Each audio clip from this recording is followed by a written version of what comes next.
Kryeministri Edi Rama mori pjesë në konferencën për rindërtimin e Ukrainës në Poloni, ku ishin të pranishëm eksponentë të lartë qeveritar të vendeve të ndryshme, si dhe përfaqësues të biznesit dhe organizata të shoqërisë civile.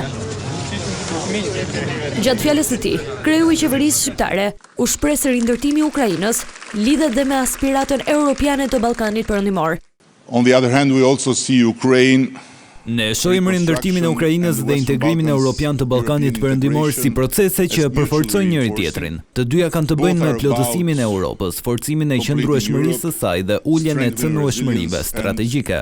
Kjo iniciativë vendeve për rindërtimin e Ukrainës, sipas Ramës, nuk duhet të shihet si bamirësi, por si një strategji për forcimin e Europës. Of course, reconstruction is not charity, it is strategy. Nuk bëhet fjalë vetëm për të riparuar atë që është shkatërruar, por për të ndërtuar një Ukrainë demokratike, europiane, moderne dhe të qëndrueshme, duke treguar se e gjithë Europa është e aftë ta bëjë këtë. Ukraina po rindërton guximin e Europës. Europa duhet të ndihmojë në rindërtimin e së ardhmes së Ukrainës.